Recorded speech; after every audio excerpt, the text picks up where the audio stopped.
dia tercinta Terus Khadijah bagaimana radhiyallahu hubungan anha dengan anak dan saya yang mengatakan sebulan zamiluni Ini mau nanya. qala qad khasyitu ala nafsi, Terima kasih Bapak. aku Assalamualaikum mengkhawatirkan warahmatullahi diriku akan celaka. Bismillah. Assalamualaikum warahmatullahi wabarakatuh. Alhamdulillah hamdan katsiran thayyiban mubarakan fi kama yuhibbu rabbuna wa yarda. Pemirsa Fatwa TV, alhamdulillah kita dipertemukan Allah kembali di program live interaktif meneladani akhlak Rasulullah Sallallahu Alaihi Wasallam. Nah, alhamdulillah para pemirsa dan pendengar radio. Pendengar radio yang ingin bergabung, nah kami beri kabar bahwa jika ingin menanyakan permasalahannya bisa di link nomor 021 212 32 333 seperti yang tertera di layar nanti, insya Allah nanti ada.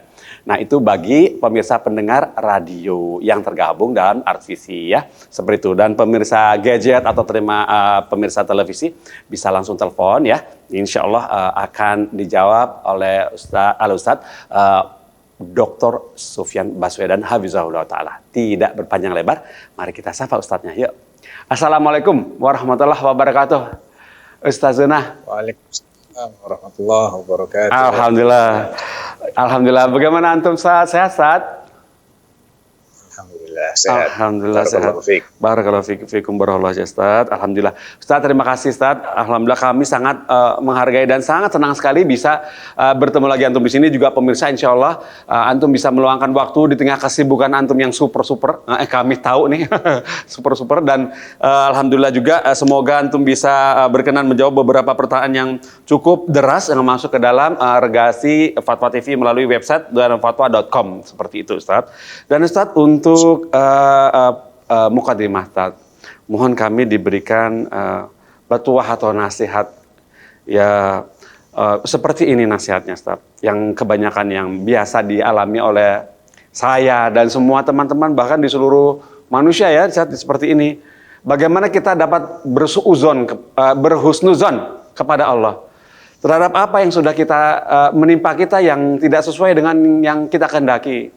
Misalnya dia habis kena COVID 2 minggu, disambung penyakit berikut, ditambung komorbid yang harus perawatannya lanjut. Terus kemudian setelah itu juga ada yang bapaknya meninggal sekaligus lagi dirawat. Ada lagi anaknya perlu perhatian, anaknya banyak, dipencar kiri kanan. Terus ada macam-macam begitu, Ustaz. Jadi kayak ini ada apa ini kok kayak begitu pulang juga nggak beres, Ustaz. Di rumah tuh ada lagi butuh, ya ini rusak, ya itu rusak. Ya macam-macam. Jadi kayak aduh, ini gimana gitu. Jadi kayak pikiran tuh kayak nauzubillah, jangan sampai mikir yang enggak gitu, Ustaz. Barakallahu fiikum Ustaz, mohon nasihatnya. Baik, bismillah, alhamdulillah, wassalatu wassalamu ala khairi khalqillahi Muhammad ibn Abdullah wa ala alihi wa sahbihi wa man walah, amma ba'd. Barakallahu fiik, Mas Pongki dan juga para pemirsa Fatwa TV ya. Pertama kita harus pahami bahwa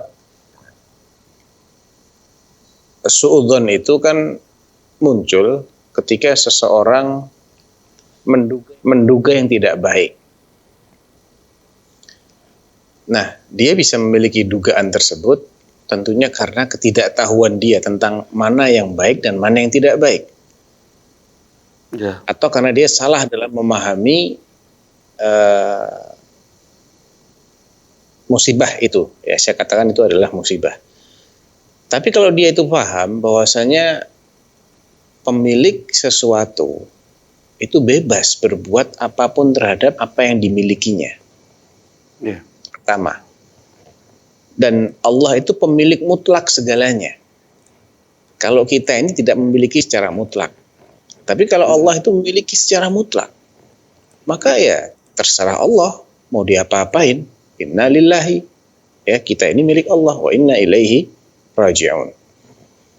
Jadi tidak akan ada celah untuk menyalahkan Allah terhadap apa yang dia perbuat atas hambanya, apapun itu. Itu yang pertama. Karena apa? Kita ini mutlak 100% punya Allah, miliknya Allah. Ya. Yang kedua, apakah ketika Allah itu menjatuhkan hukuman kepada orang yang nampaknya di mata kita dia adalah orang yang baik, dihukum oleh Allah atau dikasih musibah, saya nggak katakan dihukum, dikasih musibah, habis kena COVID, kena penyakit lain lagi, kemudian keluarganya ada musibah lagi, terus bertubi-tubi. Pertanyaannya, adakah Allah berbuat zalim Tidak, Ustaz. terhadap hamba ini? Tidak. Untuk menjawab, kita harus tahu zalim itu apa definisinya. Oh iya. Apa itu zalim? Zalim atau az-zulmu, kezaliman adalah wad'u syai'i fi ghairi mawdi'ihi al-la'iq. Meletakkan sesuatu yang tidak di tempat yang semestinya. Atau zalim itu, kezaliman itu juga bisa dimaknai dengan at-tasarrufu fi mulkil ghairi bi ghairi idnih. Mengapa-apakan miliknya orang lain tanpa izinnya. Nah, apakah dua pengertian dari kezaliman ini berlaku terhadap apa yang Allah atau terhadap musibah-musibah yang Allah timpakan kepada hambanya? Kita lihat apakah masuk dalam kategori menempatkan sesuatu yang tidak pada tempatnya? Jawabannya adalah kita harus tahu sebetulnya kita ini makhluk yang bersyukur ataukah kufur. Nah, untuk bisa menjawab kita ini bersyukur atau kufur, kita harus tahu berapa banyak nikmat Allah yang sudah kita syukuri dan berapa yang belum pernah kita syukuri. Kira-kira banyakan mana? Allah kan sudah menjelaskan, wa in ta'uddu ni'matallahi la tuhsuha. Innal insana la zalumun kafar. Kalau engkau, kalian, wahai manusia, berupaya untuk menghitung, mengetahui berapa banyak ini jumlahnya nikmat-nikmat Allah itu, sekedar kita untuk mengetahui dan mencatat berapa banyak jumlahnya saja, itu kata Allah, kalian nggak akan sanggup. Saking banyaknya dan saking beraneka ragamnya nikmat Allah itu. Allah tutup ayat ini dengan kata-kata innal insana la zalumun kafarun. Sesungguhnya manusia, jenis manusia itu benar-benar sangat zalim dan sangat ingkar. Ya, otomatis kalau untuk mengetahui jumlah dan jenisnya aja kita kesulitan, bagaimana kita bisa mensyukuri semuanya? Jadi kesimpulannya kita ini sebetulnya kalau Allah nagih kita untuk mensyukuri semua nikmatnya, kita ini jatuhnya semuanya orang-orang yang kufur nikmat. Sehingga ketika Allah mengazab, itu Allah tidak menempatkan azab ini pada tempat yang salah. Tidak. Allah menempatkan azab ini pada tempat yang benar. Karena sejatinya manusia ini kufur nikmat semua. Terlalu banyak kebaikan Allah yang belum dan tidak akan bisa disyukuri oleh manusia. Belum dan tidak akan. Tidak mungkin manusia ini bisa menunaikan syukurnya kepada Allah Subhanahu wa taala. Sehingga kalaupun Allah mengadab, itu Allah tidak salah. Tapi Allah tidak mengadab dengan azab 100%.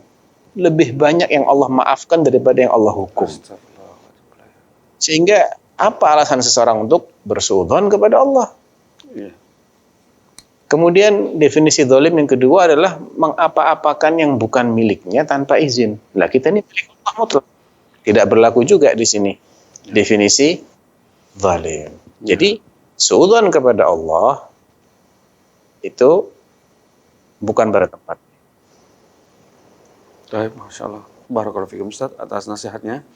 Ya, semoga saya, teman-teman dan pemirsa Fatwa TV dan pendengar radio bisa mengambil pelajaran apa yang sudah diberikan nasihat oleh Ustaz Sofyan dan diingat-ingat tuh ya. Sesungguhnya manusia itu sangat tidak bersyukur ya dan sangat ingkar seperti itu. Baiklah Ustaz, untuk yang pertanyaan pertama boleh kita mulai ya Ustaz ya. Bismillah, ini pertanyaan dari Iqbal Pratama di Bogor, Jawa Barat. Seperti ini pertanyaannya. Assalamualaikum warahmatullahi wabarakatuh Ustaz Sofyan. Mau bertanya, jika imam sholat itu lupa tasyahud awal, lalu makmum mengingatkan sebelum imam tegak, sedangkan imam sudah terlanjur tegak, lalu imam kembali turun. Pertanyaannya Ustadz, bagaimana hukumnya sholat imam karena ketidaktahuan terhadap hukum-hukum dalam sholat seperti sujud sahwi? Apakah imam itu sholatnya sah? Lantas kedua, apakah sholat makmum sah dengan mengikuti imam baik gerakan maupun salah maupun benar. Bagaimana jika imam salah lalu tidak ada yang mengingatkan? Setelah selesai sholat, salah satu makmum mengingatkan lalu imam memperbaiki sholatnya. Barakallahu fikum Ustaz. Afwan, tadi ada yang terputus Pak Sronggi. Apakah sholat makmum sah? Terputus. Apakah sholat makmum itu sah dengan mengikuti imam, baik itu gerakan imam salah ataupun benar? Bagaimana jika imamnya yang salah, lalu tidak ada yang mengingatkan?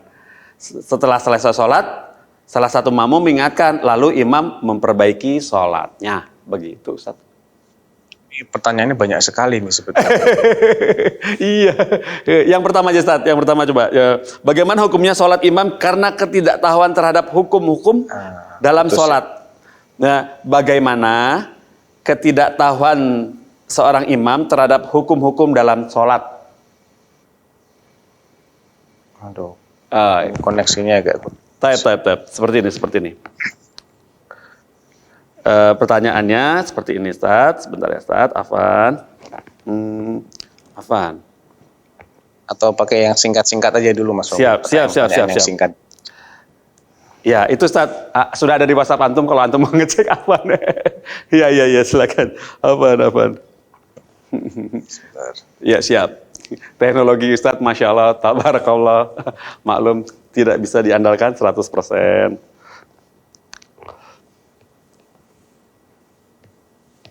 Belum imam tegak, sedangkan imam sudah terlanjur tegak.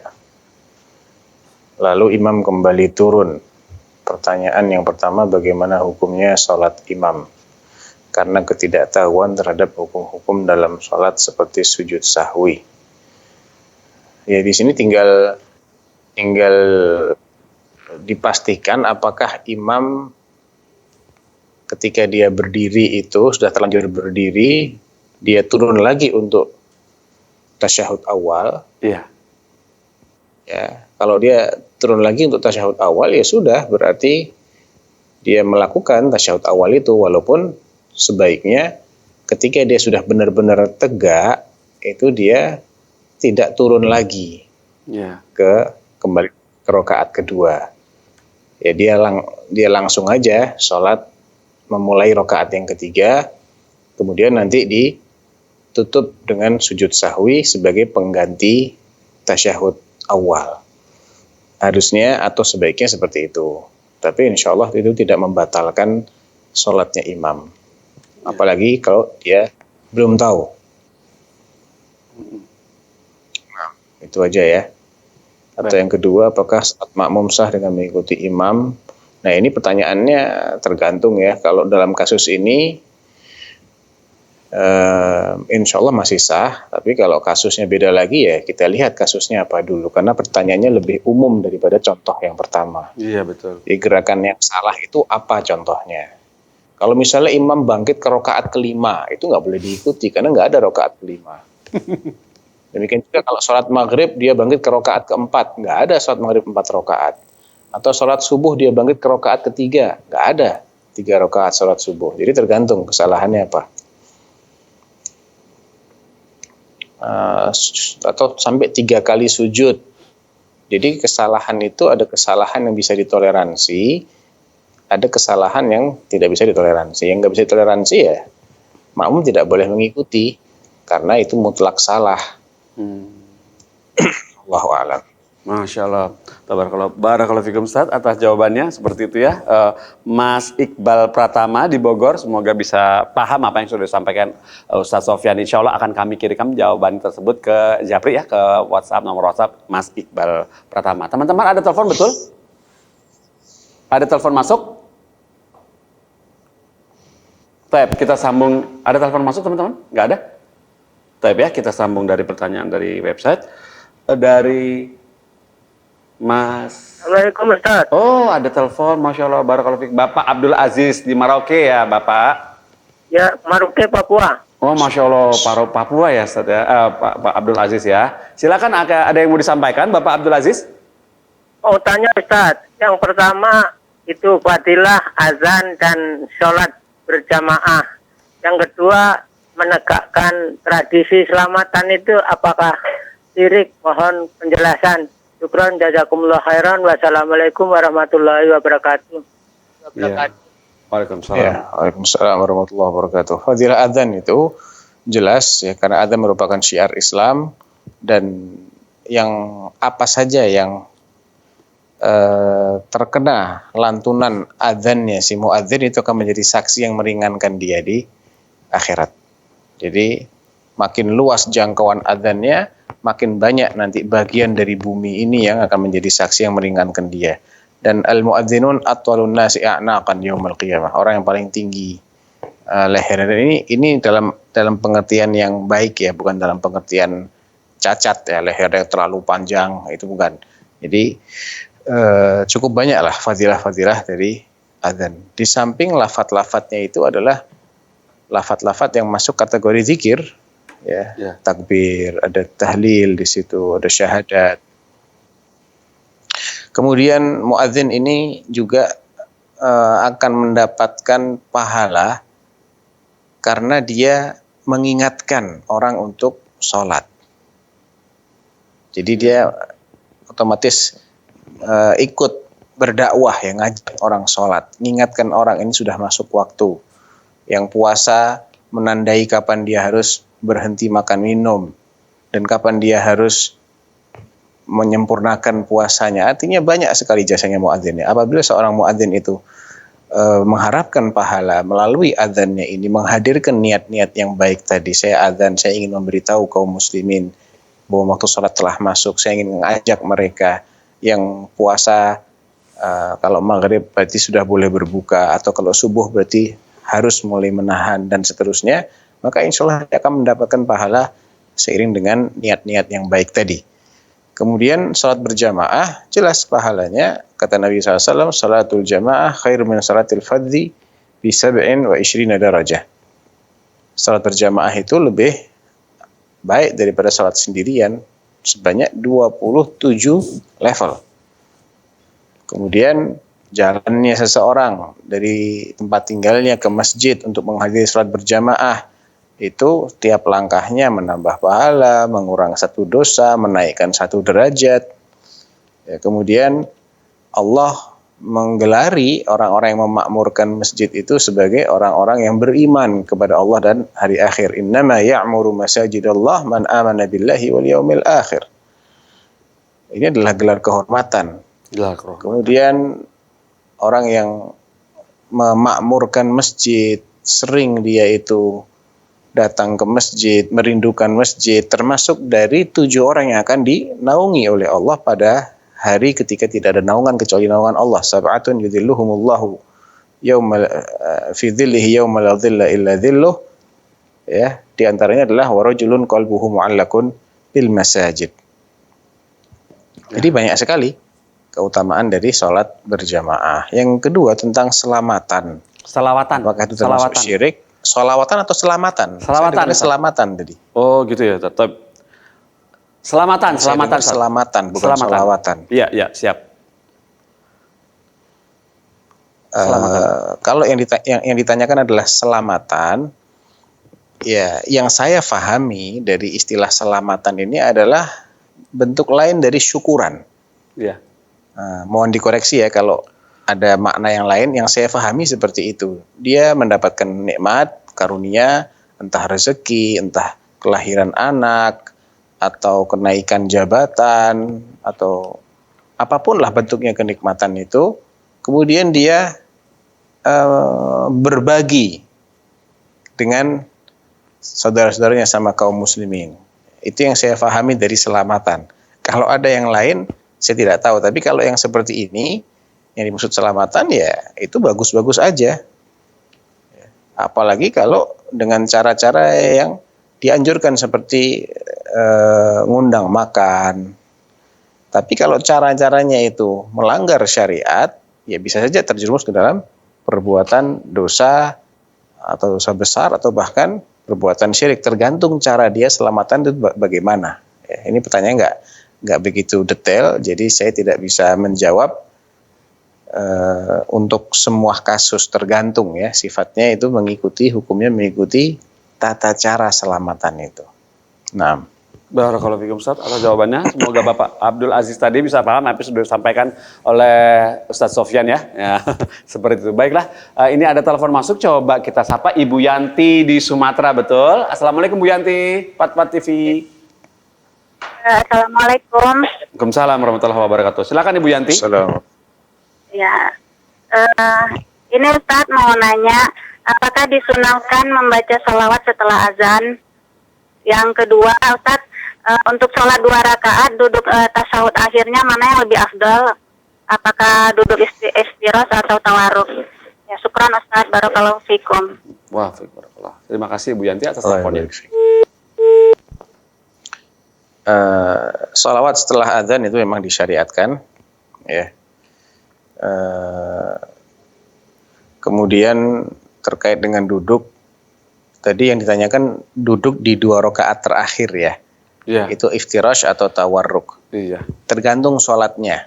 Kalau sholatnya memang cuma 2 rakaat, maka yang lebih kuat adalah yang menganjurkan untuk duduknya tetap iftirash. Seperti satu contohnya sholat tahiyatul masjid, sholat subuh, sholat rawatib yang 2 rakaat itu, ya.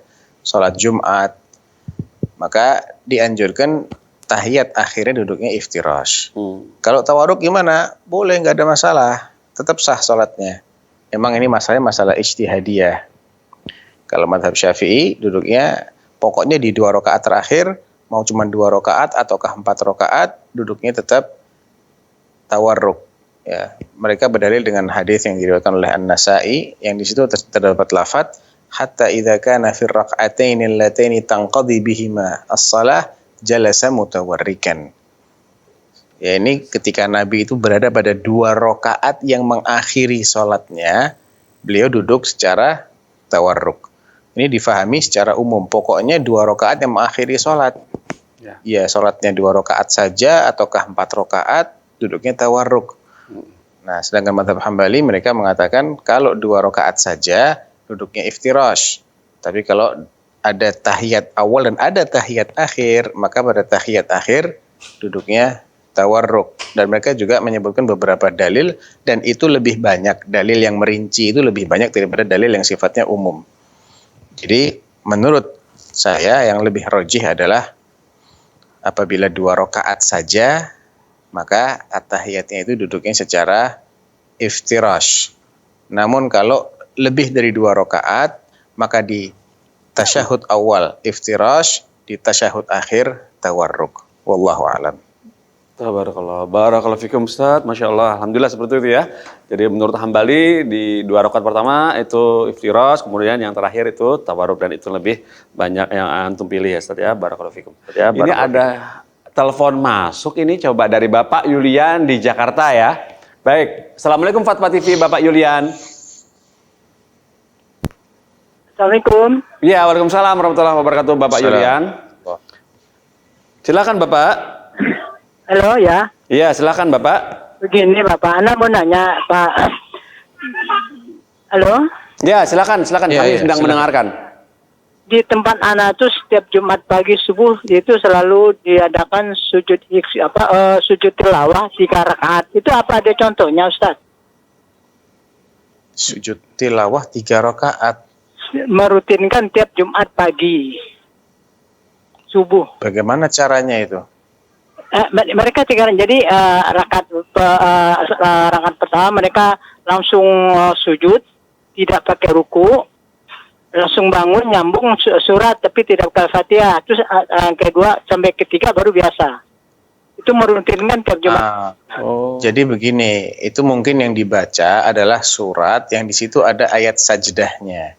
Ya. Kan di hari Jumat memang dianjurkan membaca surat Hamim As-Sajdah di rakaat pertama, kemudian baca Al-Quran, Ustaz. Baca Al-Quran, bukan di sholat Jumat, Enggak, bukan sholat subuh di hari Jumat. jadi di mushaf itu taruh di depan sambil dibaca sama dia surat sajadah. Ini dalam keadaan sholat atau tidak? Dalam keadaan sholat, jadi dia baca dalam sholat itu di depannya ditaruh Al-Quran, itu dibaca sambil dibaca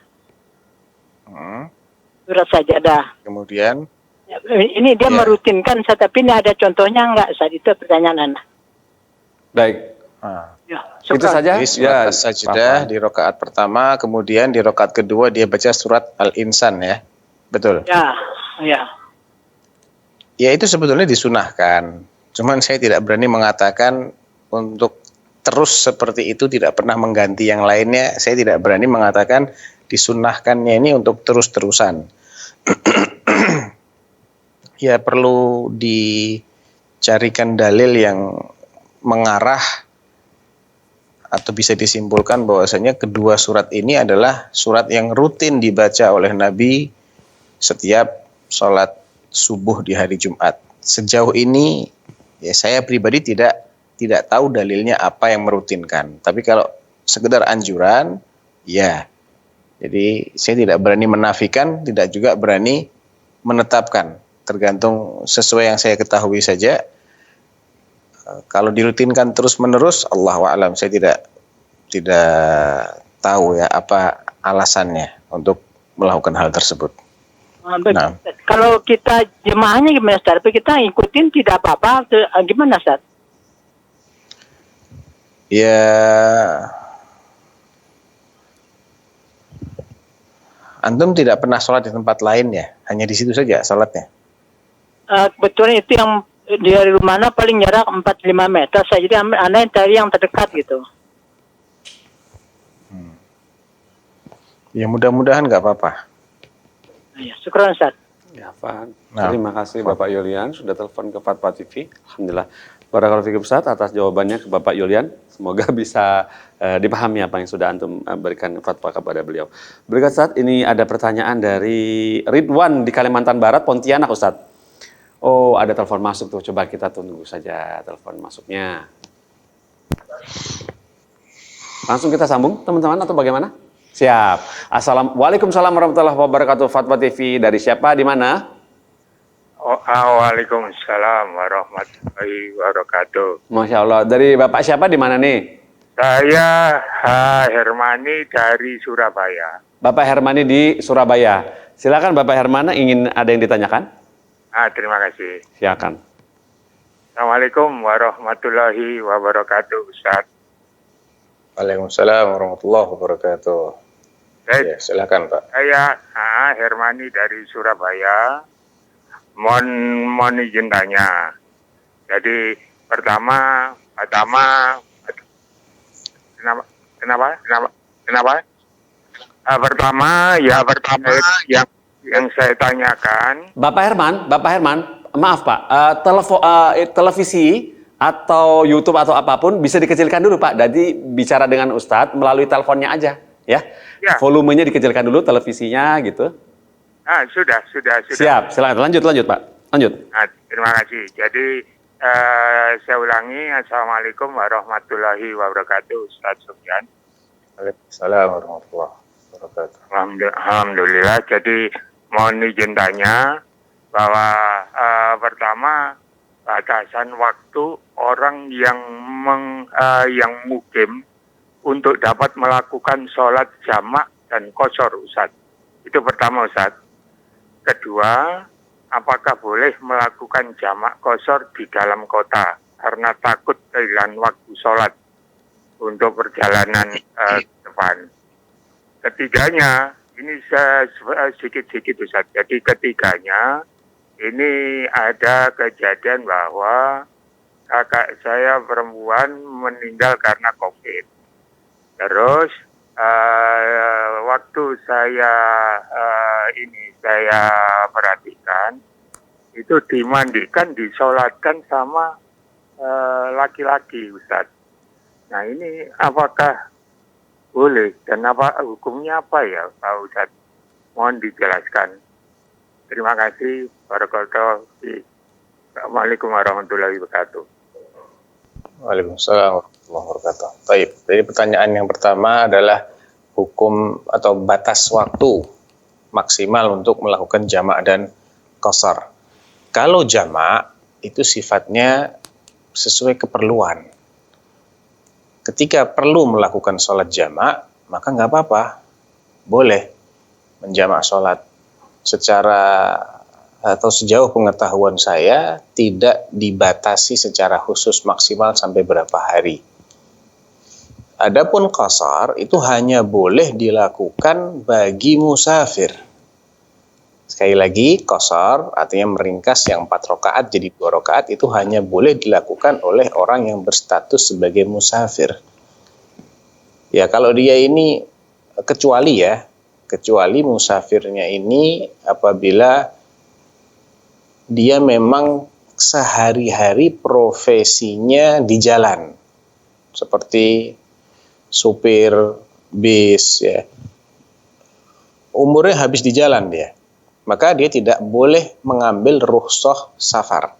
Karena kalau dia ambil rukhsah safar, sepanjang tahun dia akan jamak qasar terus. Tentunya ini adalah tidak benar. Karena itu namanya rukhsah. Rukhsah itu adalah diambil ketika perlu saja. Sedangkan dia sehari-harinya hidupnya di jalan, maka nggak berlaku di sini. Demikian pula orang yang punya keluarga, punya istri di 2 tempat yang berbeda, di 2 kota yang berbeda, di kota Jakarta dan Bandung misalnya, maka selama dia di Jakarta dan selama dia di Bandung, dianggap tidak musafir, dianggapnya mukim.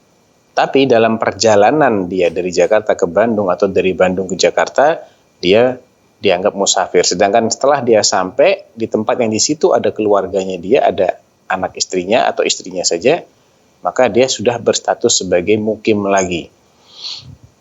Jadi masalah masalah qasar ini hanya khusus berlaku bagi musafir.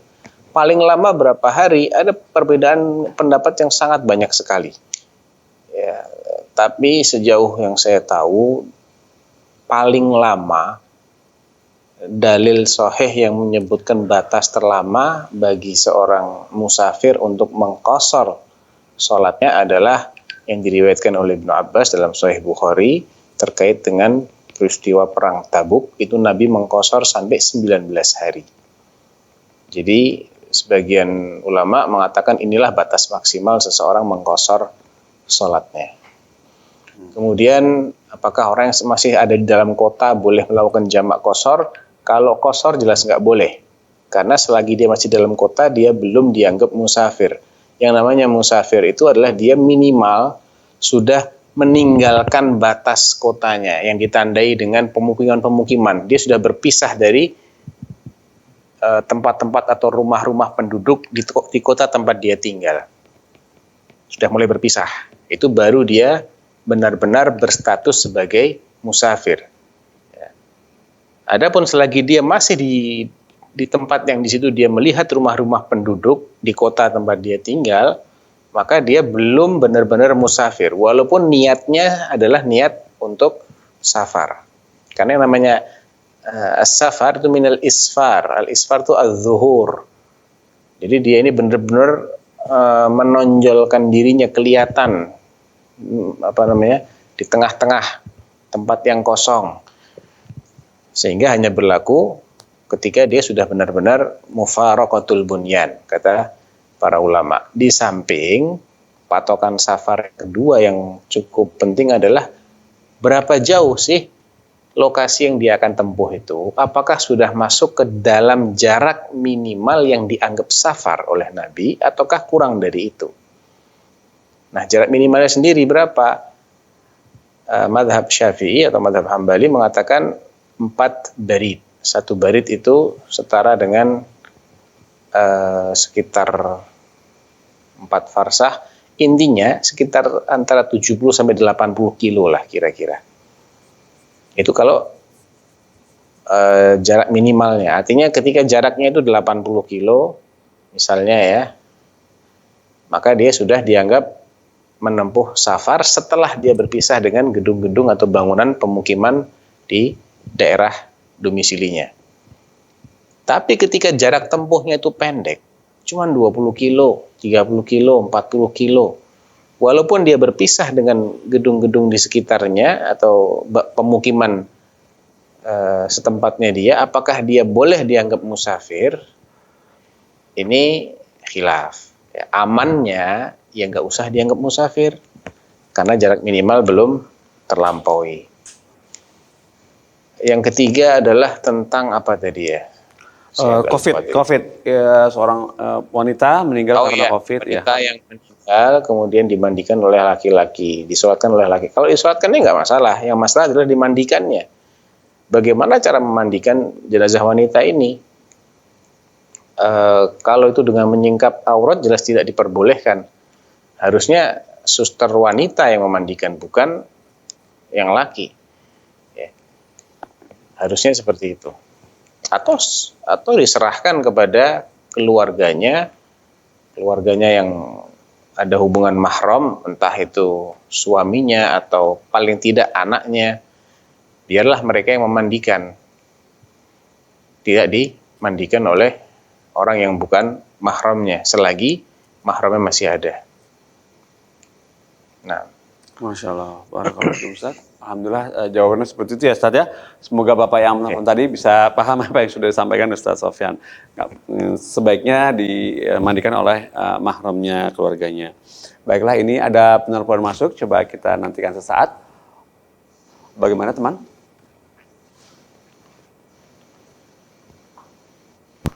Baik, bismillah. Assalamualaikum Fatwa TV. Assalamualaikum Ustaz. Waalaikumsalam warahmatullahi wabarakatuh. Dari Bapak siapa, di mana nih? Dari Abu Rafi Bukit Tinggi Ustaz. Dari Bukit Tinggi, Bapak Abdullah? Bapak siapa? Abu Rafi. Abu Rafi? Ya. Siap. Silakan Bapak. Ustaz. Ya Ustaz, Assalamualaikum Ustaz.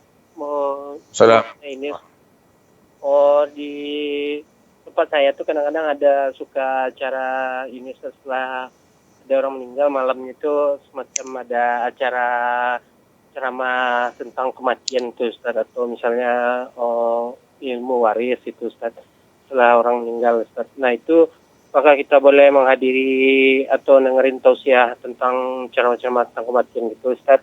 Dan terus biasanya setelah acara ceramah itu selesai atau tausiah itu selesai Ustaz, ada acara makan-makan gitu Ustaz. Cuman makannya itu yang bawa tamu gitu Ustaz, tamu yang hadir, bukan tuan rumah yang nyediain itu.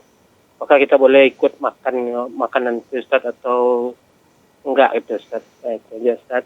Masya Allah. Itu saja Abu Rashid? Bapak Abdul Rashid, itu saja? Ya, makasih. Baiklah, nantikan jawabannya ya. Barakallahu fiik. Terima kasih atas teleponnya. Tafadhal Ustaz. Iya, ini memang agak muskilah ya, karena memang ada sebuah riwayat dari sahabat Jabir kalau nggak salah ya. Kunna na'uddu al-ijtima' ala ahli al-mayyit wa san'at at-ta'ami lahu minan niyahah.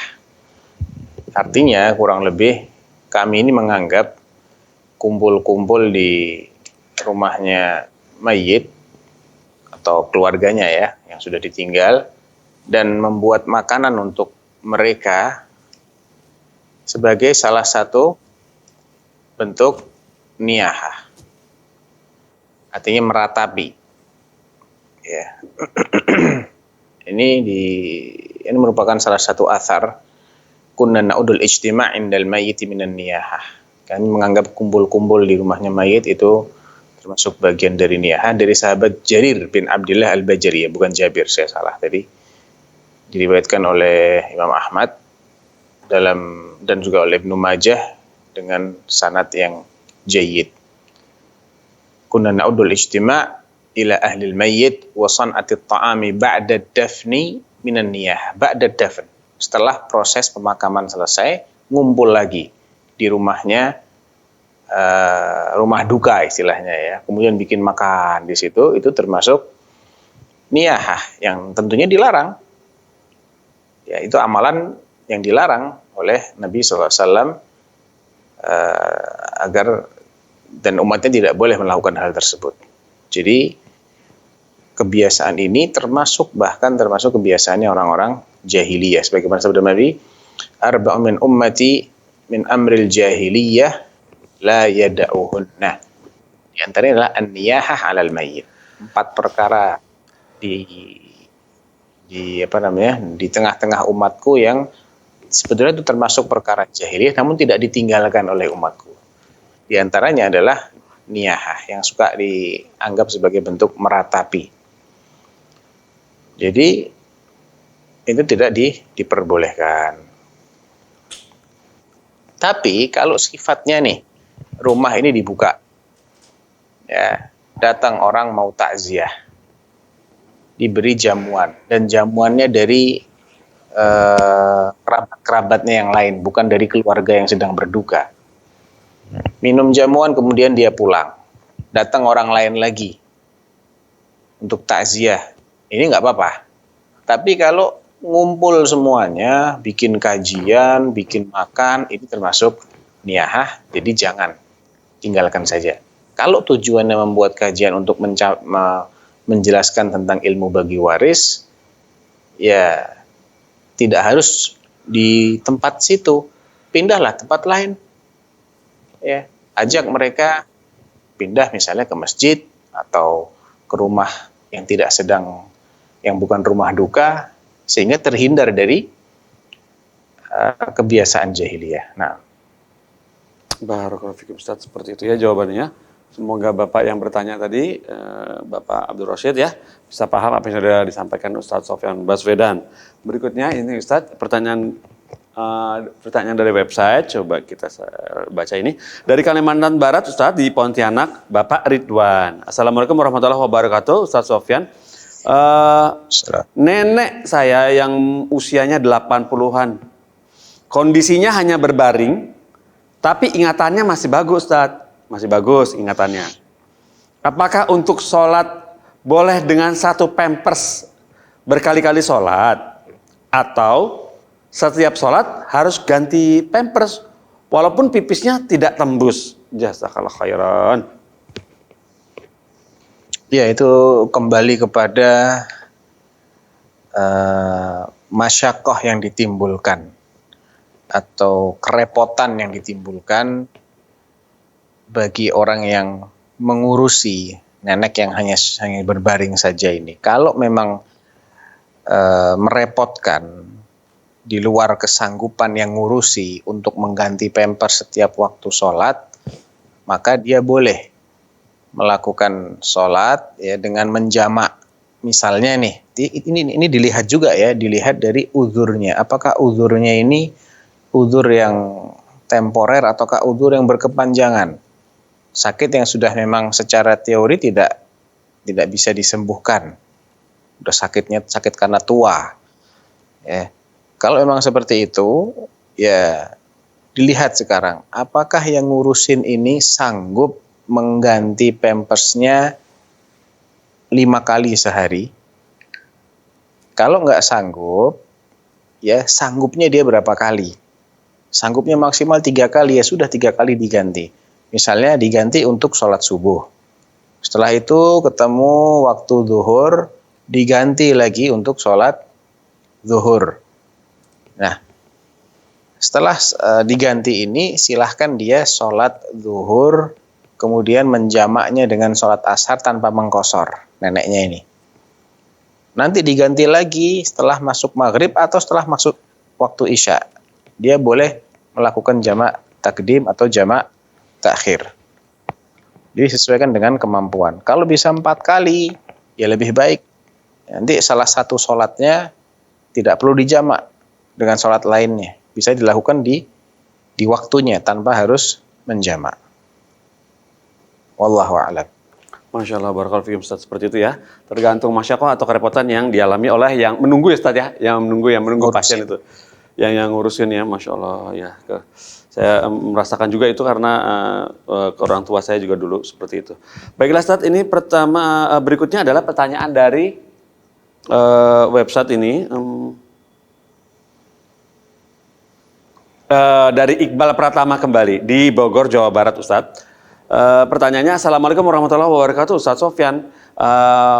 Mohon izin bertanya, bagaimana hukumnya tidak mentaati orang tua yang menyuruh ke masjid saat pandemi masih berlangsung dan dalam rangka mencegah dan supaya keluarga tidak terkena COVID begitu ya Ustadz, melalui perantara saya. Mohon nasihatnya Ustadz, jazakallah khair. Ya, kalau memang kekhawatiran penularan itu masih cukup tinggi, seperti ketika di daerah itu masih banyak yang tertular, kemudian masjid tempat dia sholat itu tidak menerapkan prokes, orangnya tidak disiplin, banyak yang nggak pakai masker, tidak mau jaga jarak, yang batuk-batuk tetap berangkat ke sana, ventilasinya jelek, ya makin banyak hal-hal yang memperkuat kemungkinan penularan, maka makin besar udzur yang dia punya untuk tidak sholat berjamaah di situ. Apalagi misalnya dianya sendiri imunitasnya tidak cukup kuat, atau dia juga belum divaksin, ya, atau sedang munculnya varian baru. Ini semua adalah hal-hal yang kalau dia ditemukan, makin banyak dia ditemukan pada suatu kondisi, maka makin banyak udzur yang boleh dia, atau makin banyak alasannya untuk mengambil udzur tidak sholat di masjid, walaupun diperintah oleh orang tua. Karena di sini perintah orang tua ini berpotensi mencelakai dirinya. Saya katakan berpotensi. Tapi kalau kemungkinannya kecil, misalnya daerah dia ini tergolong daerah hijau, orang-orangnya hanya orang-orang situ, orang-orang lokal, tidak ada orang dari luar daerah tersebut. Kemudian dia sendiri punya imunitas yang baik, masjidnya juga prokes, maka kemungkinan untuk tertular karena sholat berjamaah di masjid tentunya lebih kecil. Sehingga ketika dia punya kekhawatiran ini tidak cukup kuat dasarnya. Bisa dipahami ya, jadi sesuai dengan kondisi itu. Ya. Saya tidak tahu apakah pertanyaan ini pertanyaan berapa bulan yang lalu atau baru sekarang ditanyakan. Baru, termasuk agak baru, Ustaz. Termasuk agak baru. Ya. Ya mungkin di daerah dia masih tinggi, maka itu udzur bagi dia. Ya. Nah, barakallahu fikum, Ustaz, seperti itu ya, tergantung bagaimana keadaan kondisi di sana ya. Hijau, apa kuning, apa merah seperti itu, dan masjidnya prokes apa enggak gitu, Ustaz ya. Barakallahu fikum, Ustaz. Alhamdulillah atas jawabannya, semoga bisa mencerahkan yang bertanya. Di sini kemudian, Ustaz, pertanyaannya adalah berikutnya dari Bapak Kusnidar Pamungkas di Jawa Barat, Bekasi, Ustaz. Assalamualaikum Ustaz Sofyan, izin bertanya, Ana mau menanyakan perihal aturan dalam masa PPKM. Ana seorang pedagang kebab yang biasa berjualan normalnya dari sore jam 5 sampai jam 11 malam. Namun sejak PPKM darurat ini saya itu berjualan cuma sampai jam 9 malam, Ustadz. Sesuai dengan salah satu isi dari peraturan selama PPKM. Lah pertanyaannya nomor 1 adalah apa hukumnya mengikuti peraturan selama PPKM darurat ini? Yang kedua, apa hukumnya jika saya tetap berjualan atau tidak mengikuti aturan PPKM darurat ini? Dan bagaimana kalau saya nggak ikut, terus penghasilan saya statusnya bagaimana, Ustadz? Barakallahu fikum. Ya, tentunya peraturan yang sudah jelas-jelas itu sumbernya dari Allah saja, itu bisa ditinggalkan dalam kondisi darurat. Contohnya larangan makan bangkai. Ketika nggak ada yang bisa dimakan kecuali bangkai, maka itu menjadi tidak dilarang. Ya padahal jelaslah, larangan Allah itu paling tinggi. Aturan Allah itu paling tinggi. Kekuatan hukumnya dalam tinjauan syariat. Apalagi kalau itu adalah aturan yang memang bukan berasal dari Allah, aturan pemerintah. Walaupun memang Allah menyuruh kita untuk taat kepada pemerintah selagi tidak diperintahkan untuk maksiat. Ya. Ini catatannya ya, syaratnya tidak diperintahkan untuk berbuat maksiat, maka orang yang oleh Allah disahkan atau bukan disahkan, orang yang memang berstatus sebagai pemimpinnya kaum muslimin itu berhak untuk ditaati dalam hal-hal yang tidak tergolong maksiat. Nah tentunya perintahnya pemerintah ini juga melihat kepada ada tidaknya kondisi darurat bagi yang bersangkutan. Ya, karena walaupun larangan berjualan itu juga karena kondisi supaya tidak makin banyak yang tertular, kan dilihat juga dari sisi lain. Kemungkinan tertular itu kan juga tidak pasti. Demikian pula kemungkinan dia nularin orang lain juga tidak pasti. Sifatnya masih kemungkinan. Nah, besar mana ancaman dia tertular kalau nekat berjualan atau dia nularin ke orang lain dengan ancaman dia kelaparan kalau tidak berjualan. Yang saya pahami dari pertanyaannya adalah dia ini orang yang kalau nggak jualan nggak ada penghasilan. Kalau nggak ada penghasilan, dia mungkin nggak bisa beli makanan buat keluarganya, kelaparan. Iya. Mau sampai kapan dia kelaparan terus? Misalnya seperti itu. Artinya darurat yang ditimbulkan atau kondisi darurat yang ditimbulkan dari tidak berjualan sama sekali itu lebih besar daripada kalau dia melanggar PPKM. Jadi dia harus jujur di sini dengan dirinya. Apakah saya ini benar-benar nih nggak bisa kalau jualan cuma sampai jam 9 malam sesuai dengan arahan pemerintah, saya nggak bisa survive. Coba dulu. Siapa tahu Allah memberikan rezeki antum lebih banyak. Kan yang namanya rezeki kan tidak statis ya, dinamis. Ketika mungkin memang sudah dicoba, ini justru ramenya itu di atas itu. Dan hasil yang saya dapatkan tidak cukup, ya. Apa boleh buat? Anda mendapatkan keringanan secara syar'i karena ketika bertemu dua mafsadah melanggar aturan PPKM dengan mafsadah tidak dapat penghasilan, maka dipilih yang paling ringan. Yang paling ringan dari itu apa? Itu yang dipilih. Nah, penghasilannya bagaimana? Ya kalau dalam keadaan darurat, pelanggaran tersebut tidak menjadikan penghasilan haram. Tetap halal penghasilannya. Karena dalam keadaan darurat, seperti halalnya orang yang udah kelaparan dan tidak ada makanan selain bangkai, halal dia untuk makan bangkai. Dalam kondisi itu. Nah. Masya Allah. Barakallahu fikum ya. Jika sifatnya darurat ya. Dan Mas Kus Nidal tadi harus bisa jujur terhadap hatinya ya Ustaz ya. Apakah betul-betul bisa sulit kalau tidak sampai jam 9. Barakallahu fikum Ustaz. Baiklah, saat ini ada sedikit pertanyaan. Masih ada 7 menit. Semoga antum masih sempat menjawab di pertanyaan ini insya Allah. Putus. Dari Muhammad Yusuf. Suara anda terdengar Ustaz? Muhammad Yusuf. Assalamualaikum Ustaz. Assalamualaikum. Assalamualaikum. Iya, alhamdulillah ya, siap. Baiklah, ya tersambung lagi. Dari Muhammad Yusuf Ustaz di Kebumen, Jawa Tengah. Assalamualaikum Ustaz Sofyan. Ustaz, mohon dijelaskan. Bolehkah umat Islam menutup jalan utama? Bolehkah umat Islam menutup jalan utama atau jalan yang menutup selamanya dengan portal? Karena itu jalan satu-satunya menuju tempat strategis, diantaranya menuju masjid, kantor kecamatan, kelurahan, puskesmas, dan lain-lain. Masih banyak lagi. Mohon dijelaskan, bolehkah menutup jalan utama oleh seorang muslim tersebut? Syukron jazakumullah khairan Ustaz. Tadi bagian pertamanya terputus, saya nggak jelas. Jadi gini.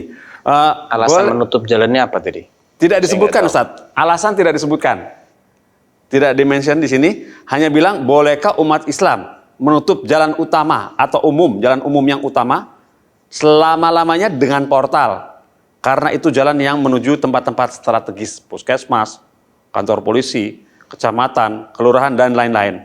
Mohon disebutkan hukum dari menutup jalan utama tersebut ya Ustadz. Ya, nggak boleh kalau itu jalan utama yang menjadi hajat hidup orang banyak ditutup tanpa alasan yang syar'i dan bukan oleh pihak yang berwenang untuk menutup, itu adalah bentuk kezaliman. Ya. Jelas nggak boleh. Nah, ya. Gitu ya, apalagi permanen ya ditutupnya dengan portal, itu sangat mengganggu ya. Iya. Menuju di sana ada kelurahan, masjid, kecamatan, posyandu. Jelas itu sangat sangat terlarang ya. Sangat mengganggu hajatnya orang banyak. Nah, nggak boleh ya Ustaz ya. Barakallahu fiikum Ustaz, seperti itu jawabannya kepada Muhammad Yusuf di Kebumen, Jawa Tengah. Barakallahu fiikum Ustaz atas jawaban antum kepada Bapak Muhammad Yusuf menuntaskan acara kita di sore hari ini, Masya Allah. Alhamdulillah. Barakallahu fiikum Ustaz. atas kesediaan antum meluangkan waktu untuk menjawab pertanyaan-pertanyaan yang cukup banyak dari telepon tadi. Masya Allah, barakallahu fikum Ustaz. Ustaz, bolehkah kami tutup acaranya? Bolehkah kami tutup acaranya Ustaz? Ya Ustaz? Boleh kami tutup acaranya Ustaz? Taib. Baiklah, pemirsa Fatwa TV, seperti itu yang sudah disampaikan oleh Ustadz Sofyan. Banyak sekali hari ini yang sudah ilmu yang insya Allah kita bisa dapat dari Dr. Sufyan Baswedan, Hafizahullah Ta'ala. Dan semoga Allah pertemukan kita kembali di pekan depan, di hari yang sama, jam yang sama, di acara yang sama insya Allah. Baiklah, kita tutup acara ini dengan kafaratul majelis. Subhanallah wa bihamdik, asyhadu an la ilaha illa anta, astaghfiruka wa atubu ilaik. Wassalamualaikum warahmatullahi wabarakatuh. Waalaikumsalam. Alhamdulillah. Istrinya tercinta Khadijah bagaimana hubungan dengan anak saya yang sebulan Qala qad khasyitu ala nafsi. Terima kasih Bapak. Aku mengkhawatirkan diriku akan